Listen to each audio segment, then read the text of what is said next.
If you were to introduce the Submariner into the Marvel Cinematic Universe, ideally, you'd do a Fantastic Four movie, check out my video on that, introduce Submariner, then backtrack and show how he got where he is. I would not want to see Namor show up before the Fantastic Four. Yes, Namor is the first Marvel character. It was a good 20 years later he was connected to the mythos of the Fantastic Four, but I still see him and them as being hand in hand. And if Namor is to be put into this world, I'd rather see the Fantastic Four be brought in first. This would be at the beginning of World War II, with Namor growing up in Atlantis feeling like an outsider because of his impure surface-dwelling heritage. But since he's the princess's son, he has a place in court. Namor would be 25 at the oldest. Highlight his arrogance and anger issues as a teenager who thinks they can take on the world. Namor's grandfather, King Thakor, is extremely against Atlantis being known to the surface dwellers, which is why it's so scandalous that his daughter, Finn, had a kid with one. But her baby daddy wouldn't be able to substantiate that to his friends. While that was heavily frowned upon, it was still basically okay.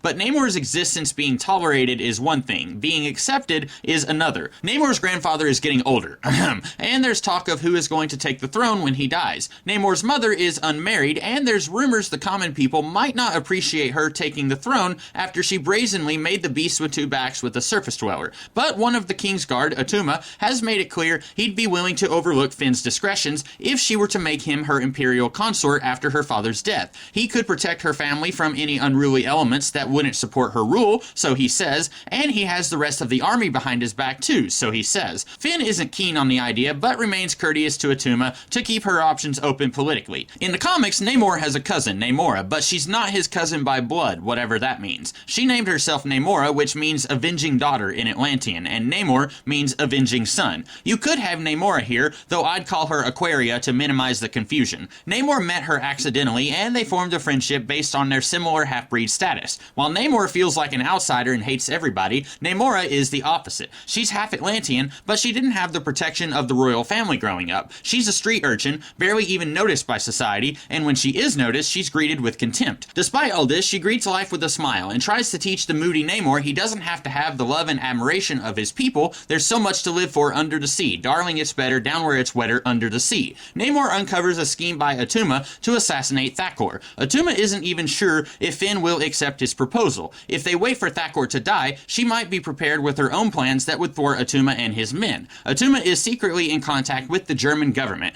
kinda like what Orm was doing in the Aquaman movie. Atuma gets an attack from the surface world against Atlantis, where Thakor conveniently dies, and Atuma patriotically assumes leadership of the Atlantean army in his nation's hour of need. Namor investigates, leading him to an adventure on the surface world. Namor meets with a British ship that's been trying to get intel on what Atuma's German allies are up to, and this is where Namor meets Betty Dean. In the comics, Betty is sometimes a police officer, sometimes a reporter. 3 of her brothers were soldiers, so we'll say she's an American reporter. She fought for this job because her brothers will likely be fighting if things get bad enough for America to get involved. Betty will be similar to Namora, showing Namor he doesn't have to be so grim all the time. Yes, war is looming, but she's doing her part to make it not as awful. If Namor's got such a stick up his booty, thanks for noticing his booty, Betty, maybe he needs to be the change he wants to see in the world. Namor prevents Atuma's rebellion, but his cavorting with the surface dwellers cannot be denied. To make this fit in with the rest of the MCU not acknowledging Atlantis, say S.H.I.E.L.D. has known about it all along, but kept it quiet. No need to reveal it to the public as long as the Atlanteans don't make any noise. But this is still seen as unforgivable by Atlantean society. Namor can't prove Atuma had a deal going with the Germans, so as far as everyone else knows, he endangered their entire civilization by publicly alerting the surface world to their existence. With Thakor dead, Finn is Queen of Atlantis, and must do the unthinkable and banish her son for breaking Atlantean law. I'd be borrowing a touch from Ultimate Fantastic Four, where Namor is put in a stone coffin and sleeps until waking up in a Fantastic Four movie, where he finds out atomic testing destroyed the infrastructure of his home, scattering the people of Atlantis. What was left of his kingdom split into smaller tribes led by warlords, Atuma being one we would see again if you wanted to do multiple Namor movies. Namor intends to unite his people, which, after throwing a justified tantrum when he was woken up, the Fantastic Four could see as dangerous to the surface world. This shows Namor could believably be a friend and an enemy to humanity depending on the circumstances. Namor blames humanity for the destruction of his home, and if Atuma is savvier at playing the political game than in the comics, he might convince Namor that, although they were enemies in the past, they have a common interest now, uniting the Atlanteans, which Namor might believe, which would give the Fantastic Four further cause for concern.